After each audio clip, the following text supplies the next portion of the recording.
சிறப்பாக சிறந்த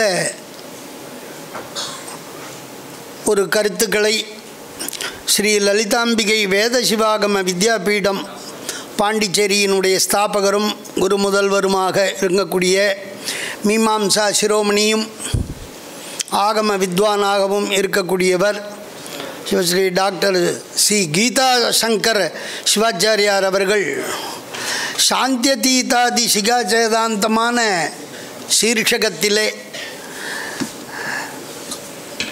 இந்த அகோர சிவாச்சாரிய பத்ததியை அனுசரித்து இந்த தீட்சா விதியை விளக்கினார்கள்.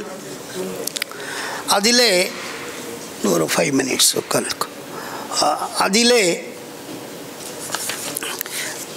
இது சாந்தியதீத கலை என்பது மிக மிக சுத்தமான ஒரு கலை. இந்த கலா தேசத்தில் சுத்திங்கிறது எப்படி அது கேள்வி இருக்கு. இதுவே சுத்த பூமி தான். இந்த சுத்த பூமிக்குள்ளே வந்தும் சாந்தி கலையிலையும் சாந்தியதீத கலையிலையும் சுத்தம் பண்ணுறதுன்னா என்ன நான் புரியலையேன்னு கேட்டேன். அது என்ன சுத்தத்தில் சுத்தம் கேள்வி இருக்கு இல்லையா? இந்த சாந்தி கலை சாந்தியதீத கலைங்கிறது என்ன? அதுவே பிந்து பாசம். அதான் முக்கியம். இந்த சாந்தி கலையும் பிந்துவிலேருந்து உண்டானது தானே. சாந்தியதீத கலையும் பிந்துவிலிருந்து உண்டான காரியம். பஞ்ச பாசத்தில் பிந்து பாசமும் ஒன்று உண்டு. இந்த பிந்துவினால தான் இந்த சாந்தியதீதாதி கலைகளினால தான் ஜாகிராதி அவஸ்தைகள் மனுஷனுக்கு ஏற்படுது. ஜாகிர ஸ்வப்ன சுஷுப்தி துரியாதீதம். இது துரியாதீத அவஸ்தை. சிவத்தன்மை துரியாதீதம்னா நம்மளாம் பார்க்க முடியாது. ஜாகிரம் சொப்பனம் தெரியும். கனவு நிலை, நினைவு நிலை, கனவு நிலை, உறக்க நிலை, அதுக்கு மேலே 4வது நிலை, அதுக்கு மேலே 5வது நிலை. துரியாதீதம்னா பிராண வியோகமானதான். உடலை விட்டு பிரிந்த நிலை. பிரிஞ்சிட்டு அங்கேயே சுற்றின்னு இருக்கும். எதுக்கு சொல்ல வந்தேன்? இதுவும் ஒரு பாசம். பைந்தவ பாசமும் இங்கே நீக்கப்படுகிறது. இங்கே உள்ளவாளுக்கும் மலகர்ம மாயா பந்தம் உண்டு. அது எப்படி? சுத்த பவனத்தில் இருக்கிறவாளுக்கு என்ன மலம், மல சம்பந்தம் ஏது, மாயா சம்பந்தம் ஏது அப்படி சிந்திக்க தோணும். மலபாசம் மட்டுமே உள்ளவர்கள்லாம் அங்கே இருக்கா. விஞ்ஞானங்களெல்லாம் அவெல்லாம் எப்படி இருக்கா? அதிகாரத்தில் ஆசை இருந்ததால் சுவாமி அனந்தாதி வித்யேஸ்வர பதவியை கொடுத்து அவளையெல்லாம் பரிபக்குவ நிலைக்கு ஏற்ப பதவிகளை கொடுத்து வச்சிருக்கார். வித்யேஸ்வரால் அனந்தாதி வித்யேஸ்வரால் இருக்கா. சப்தகோட்டி மகாமந்திரேஸ்வரர்களாக சில பக்குவாத்மாக்களை நியமிக்கிறார். அதுக்கும் கீழே கொஞ்சம் மந்த பக்குவம் உள்ளவாளையெல்லாம் புவனேஸ்வரர்களாக நியமிக்கிறார். அதற்கு கீழே உள்ளவாளை அதற்கு தகுந்தாற் போல அந்த லோகாதிபதிகளாக நியமிக்கிறார். அதுக்கும் கீழே உள்ளவாளை அந்த பிரபோதா கலர், பிரளயா கலர்கள், இப்படி சகலர்களாக இருக்கும்படி பண்ணுறார் சுவாமி. பரிபக்குவ நிலைக்கு ஏற்பட்டதான் பதவி கொடுக்குறார். சில பேருக்கு பதவின்னா ஆசையாக இருக்கும். நம்ம அதிகாரியாக இருக்கமே கொஞ்ச நாள். அந்த அதிகாரமும் ஒரு மலம். இதுக்கு தான் அதிகார மலம்னு பேர். ராஜாவாக இருக்கணும்னு ஆசைப்படுவான் ஒன்றும் இல்லாதவன். ராஜாவை போய் பார்த்தா தான் தெரியும் அது அழகு. ராப்பகலாக தூங்காமல் டார்ச்சரில் லோல் பட்டுன்னு இருப்பான். எல்லாரையும் காப்பாற்றுறதுங்கிறது பெரிய விஷயம். அதிகாரி மலமாக அதிகாரம் நிர்வாகம் பண்ணுறதுங்கிறது ரொம்ப அசிதாராவலோகனம்வா, கத்தி முனையில் இருக்கிற மாதிரி. சில பேருக்கு அதிகாரமாக இருக்கிறதுல ஆசை இருக்கும். அதனால் கொஞ்ச காலம் அவள் அதிகார மலத்தில் விடுவார். நீ அதிகாரியாக இரு. இவனுக்கு ரொம்ப சந்தோஷம். இவன் பாட்டுக்கு இருந்துன்னு இருப்பான். அதுவும் கொஞ்ச நாள் ஆனவுடனே காலாந்தரே அதுலேயும் அவனுக்கு வைராக்கியம் வந்துடும். என்ன சலிப்பு தட்டிடும். அதுவும் எனக்கு வேண்டான்னு நினைக்கிற போது அப்போ அவனை கைவிட முடியுமா? இல்லை நீ தான் கேட்ட, நீயே தான் பார்த்தாகணும்னு திணிக்கவும் முடியாது. சுவாமிக்கு ராகமும் கிடையாது, துவேஷமும் கிடையாது யார் மேலேயும். அதனால தான் அவருக்கு சாந்தர்னு ஒரு தனிப்பெயர். அவ்வளோ சட்டுன்னு யாராலையும் இருக்க முடியாது. ஒன்று ராக ஒரு பக்கமாக இருப்பான், அனுராகியாக இருப்பான். இல்லை துவேஷியாக இருப்பான். ராகமும் இல்லை துவேஷமும் இல்லை, எனக்கு என்னப்பா எல்லாம் பகவான் செயல் தட்டசம். எத்தனை பேர் இருப்பா நடுநிலையில்? பகவான் நடுநிலையில் உள்ளவன். இந்த மோட்சத்தில் எந்த பட்சபாதமும் கிடையாது.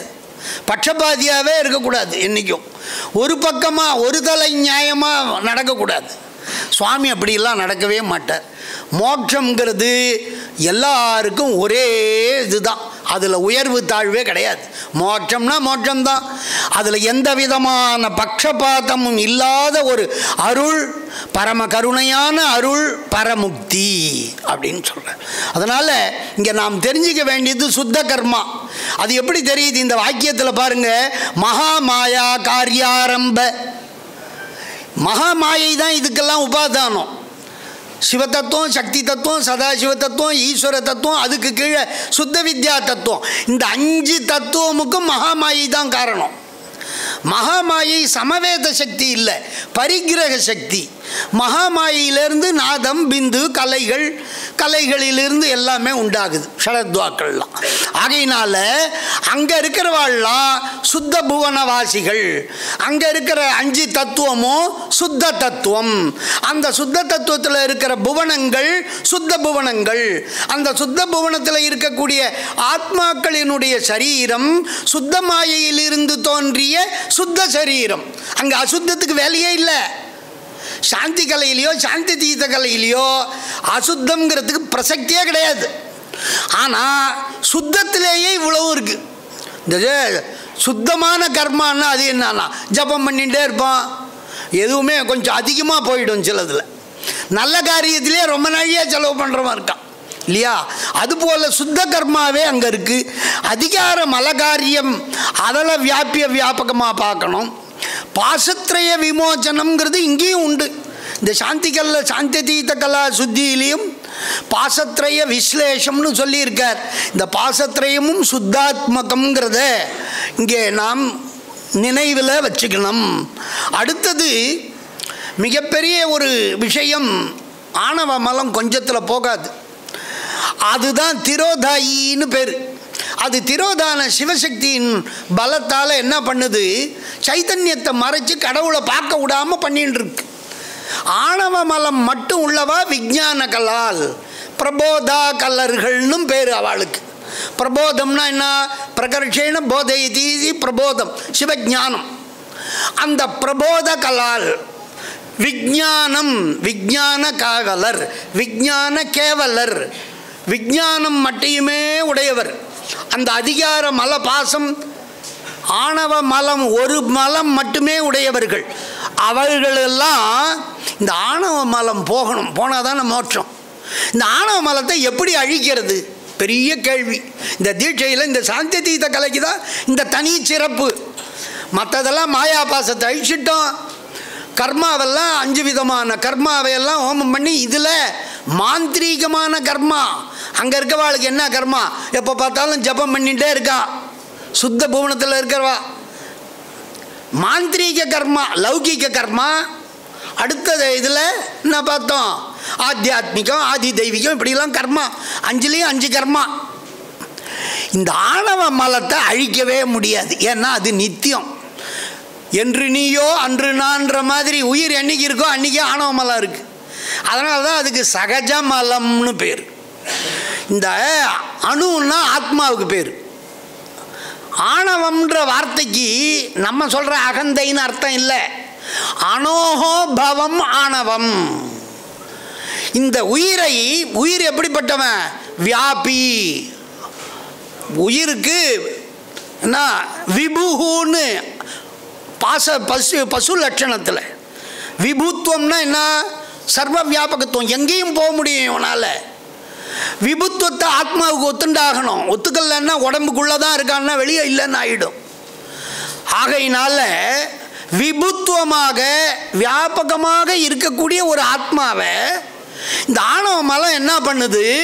கட்டி அவனை அணுவாக்கிடுது. அதனால் இந்த ஆணவ மலத்தால் தான் இந்த ஆத்மாவுக்கு அணுன்னு பேர். பெரிய விஷயம் ஆணவம் இருக்க வேண்டியவனை சின்னதாக ஆக்கினது யார்? இந்த ஆணவ மலம். எப்படி கூடையே பிறந்துடுது, கூடையே அவன் ஞானத்தை, சர்வஜத்வாதி சைத்தன்யத்தை சைத்தன்யம் திருக்கிரியா ரூபம் ததஸ்தி ஆத்மனி சர்வதான்றார் மிருகேந்திரத்தில். ஞானக்கிரியாத்மகமான அந்த சைத்தன்ய ஸ்வரூபத்தை மறைச்சின்னு இருக்கு இந்த ஆன்மா. இந்த ஆணவ மலம் மட்டும்தான் விஞ்ஞானங்களால் இருக்கு. இந்த ஆணவ மலமும் அழிந்தால்தான் மோட்சம். இந்த சாந்ததீத கலையில் அந்த ஆணவ மலம் அழிக்கப்படுகிறது. ஆணவ மலம் நித்தியம் நீங்க அப்புறம் எப்படி அழியும்? இந்த தீட்சையால் இந்த மலம் அழிக்கப்படுவதில்லை. இந்த மலம்ன்றது ஒன்றே ஒன்று தான், ஆனால் அதுக்கு ஆயிரக்கணக்கான சக்தி இருக்கு, ஆற்றல். அந்த விதை ஒன்றே ஒன்று தான், அது எங்கே போட்டாலும் முளைச்சிடும். முளைக்கிற சக்தி விதையில் இருக்கு இல்லையா? அதுபோல் ஆணவ மலம் ஒன்று தான், அது மறைக்கும் மயக்கும், உள்ளதை பொய்யா காட்டும், பொய்யை மெய்யா காட்டும், என்னென்ன வேலை செய்யணுமோ 7 விதமாக மோகங்களை கொடுத்து நம்மளெல்லாம் அறிய விடாமல், கடவுளை அறிய விடாமல் பண்ணிட்டு இருக்கு. அப்பேற்பட்ட அந்த ஆணவத்துக்கு ஏகப்பட்ட சக்தி. இந்த சக்தி மலம் ஜடம். இந்த ஜடத்துக்கு எப்படி இவ்வளோ சக்தி வந்ததுன்னா அது அருட்சக்தி, சிவசக்தி அம்பாள் கொடுத்துருக்கா. அதனால தான் திரோதாயி சிவசக்தியினுடைய பலத்தால் இது ஆணவ மலம், ஆன்மா மலத்தையே மறைக்குது, ஆன்மாவையே மறைச்சிடுது. இதை ஒழிக்கவே முடியாது, அழிவு கிடையாது. அப்போ என்ன பண்ணுறது? ஹோமத்தை பண்ணி அந்த ஆணவ மலத்தினுடைய சக்தியை இந்த தீட்சையில் அழிச்சு விடுறார். இந்த நிர்வாண சாந்ததீத கலா சுத்தியில் நாம் தெரிஞ்சுக்க வேண்டியது, சுத்த புவனத்தில் இருக்கிறவாளுக்கு இருக்கக்கூடிய மிக கடினமான ஒரு மலம் ஆணவ மலம். அந்த மலத்துக்கு ஏகப்பட்ட சக்தி. அவன் தாரகாசுரன் மாதிரி சகசிராண்டேஸ்வரனாக இருக்கான். அவனை சம்மாரம் பண்ணுற மாதிரி அவன் சக்தியெல்லாம் அழிச்சாச்சு. இதுக்கு ஆகமத்தில் ஒரு அருமையான உபமானம். நெல்லை பூமியில் போட்டால் முளைக்கும், போட்டால் முளைச்சிடும். அதுக்கு தான் பீஜம்னு பேர். பீஜ அங்குர நிவர்த்தையே சொன்னார். விதை போட்டால் முளைச்சிடுமே, போட்டால் தானே முளைக்கும். விதையும் இருக்கட்டும், பூமியும் இருக்கட்டும். அந்த விதையை கொஞ்சம் வறுத்துட்டோம், நன்னா வானலியில் போட்டு நெருப்பில் மேலே வானலை வச்சு நன்னா கருக்க வறுத்தாச்சு.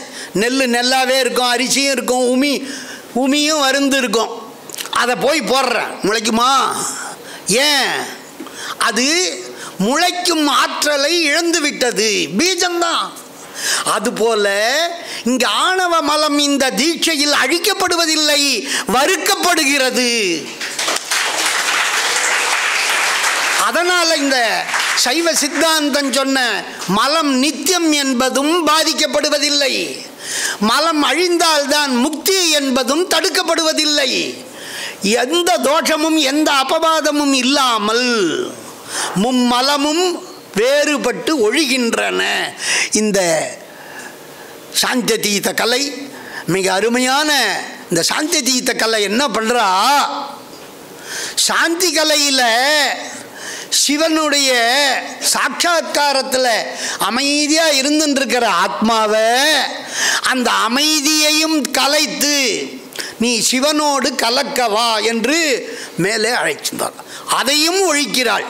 அந்த அமைதியில் இருக்கக்கூடிய நிலையையும் விடுக்கிறார், கைவிடுமாறு செய்பவள் சாந்தி அதீதா, சாந்தியை கடந்து இருப்பவள்.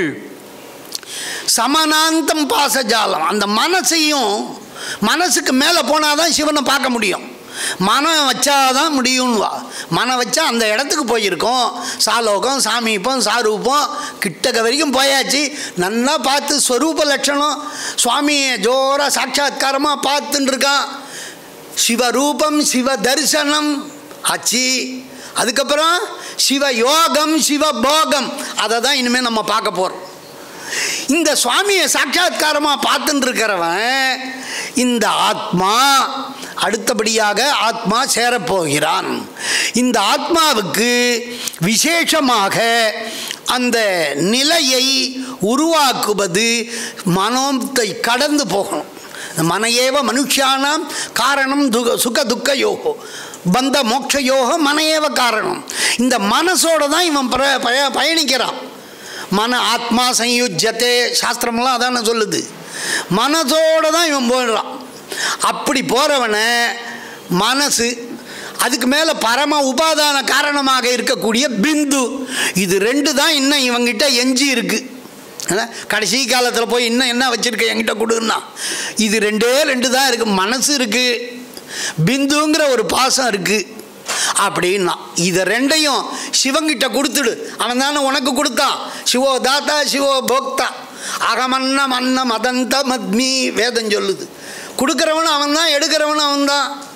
ஆகையினால அந்த மனோபிந்தும் சிவே தியக்த்வா ஸ்தூலதேகம் விசோதயேத்து அப்படின்னு இந்த சதாசிவர் அழகாக அந்த சாந்திதீத கலையினுடைய காரணேஸ்வரர், அனுக்கிரக காரகர். பிரம்மா சிருஷ்டி காரண காரணம் விஷ்ணு, ஸ்திதி காரண காரணம் விஷ்ணு, அதுக்கு மேலே லயகாரண காரணம் ருத்ரனை தாண்டியாச்சு, திரோதான காரணம் ஈஸ்வரனையும் தாண்டியாச்சு. அடுத்தது அனுக்கிரக காரகர் யாரு? சதாசிவர், பரமகுரு. சதாசிவருக்கு மேலே 4 நிலை இருக்கு அரூப நிலையில். நாதம், பிந்து, சக்தி, சிவம். அநாகத சிவம், ஆகத சிவம், பரசிவம், நாதசிவம், பரநாத சிவம், இப்படியெல்லாம் போயிட்டே இருக்கு. இதெல்லாம் பாவனையில் நவதத்துவ விளக்கம்னு மகுடாதி ஆகமங்கள், காமிகாதி எல்லா ஆகமங்களும் இருக்கு. சிவலிங்கம் நவதத்துவத்தை சொல்லுது. நமக்கெல்லாம் 3 தத்துவம் தான் தெரியும், பிரம்மபாகம், விஷ்ணு பாகம், ருத்ரபாகம். இதான் இருக்குன்னு நினச்சிட்டு இருக்கான். இல்லை, பஞ்சகாரணேஸ்வராலும் அந்த லிங்கத்தில் இருக்கா.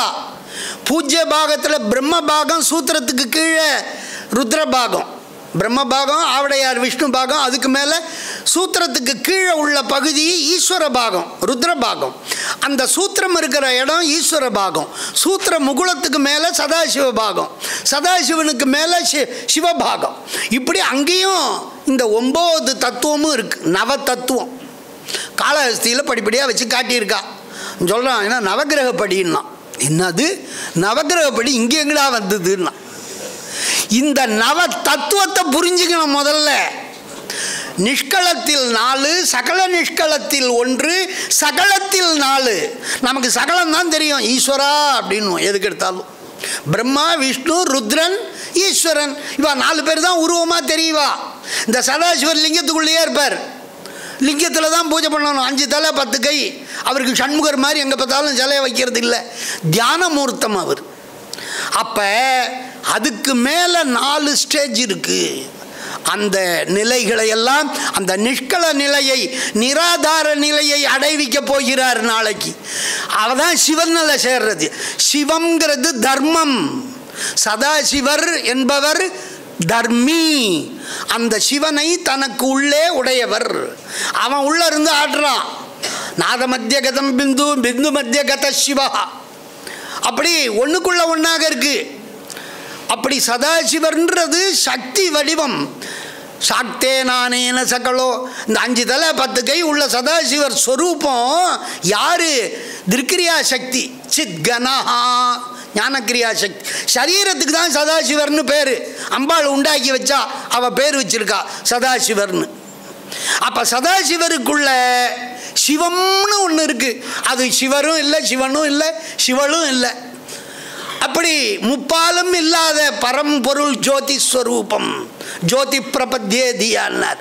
அந்த நிஷ்கள பரபிரம்மம் உள்ளே தர்மமாக இருக்கு. தர்மம்ங்கிறது கற்கண்டிலே உள்ள சுவை போல. ரசோ வைசா ரசகுஹேவாயன் லப்த்வா ஆனந்தி பவதி. கல்கண்டு திதிப்பாக இருக்குன்னா, திதிப்பு எப்படி இருக்கும்னா நன்னா இருக்கும். நன்னான்னா என்ன சொல்லுங்க, இந்தாப்பா நீ கொஞ்சம் சாப்பிட்டு பாரு, என்ன உபதிரப்படுத்தாத. சுவானுபவைக வேத்தியம் ரசம். கல்கண்டு தெரியும், அது சுவை தெரியாது. அதுபோல பிரம்மா சதாசிவர் தெரிவார்.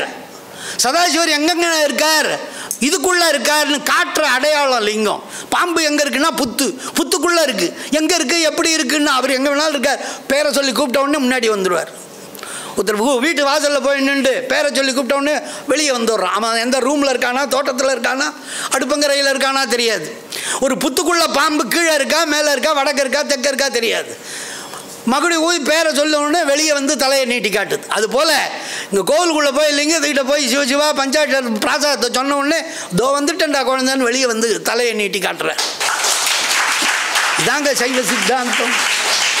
ஆகையினால இந்த 5 கலைகளினுடைய சுத்தியை இன்று பார்த்தோம். அருவநிலையிலே இறைவனை சென்றடையும் முறைகளை நாளைய தினம் சிகாச்சேதம், சிகாச்சேதம்ங்கிறது திரோதாயி சக்தியாக இருந்துட்டு இருந்தால அந்த சக்தி சேதம் பண்ணி சிகையில் இருக்கக்கூடிய சிகாச்சேதம் பண்ணுறதால சிவஞானம் நமக்கு கிடைக்குது, அனுகிரக சக்தி கிடைக்குது. அதற்கு பிறகு அந்த சக்தியினுடைய துணையினால் 4 நிலைகளை கடந்து, சப்த விஷுவங்களை கடந்து, ஷட்சூன்யங்களை கடந்து பரம்பொருளை அடையும் முறைமையை நாளைய தினம் அறிய இருக்கிறோம் என்று சொல்லி இன்றைய விழாவை நிறைவு செய்கிறோம். ஓம்.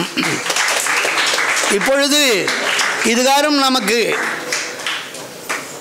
சாந்ததீத கலையை பற்றி மிக அழகாக விளக்கிய கீதா சங்கர சிவாச்சாரியார் பாராட்டி மகிழ்கிறோம்.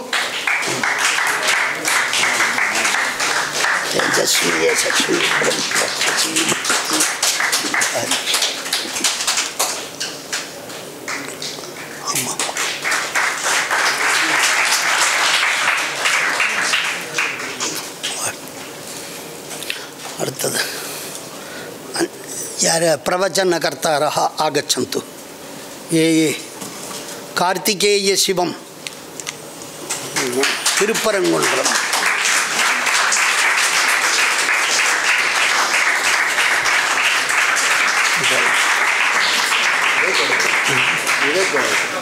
அங்கே விவேக் வாங்கிட்டாப்ல.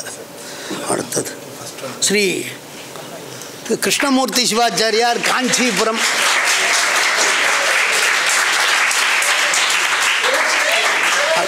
சபரிகிரீச குருக்கள் காரைக்கால்.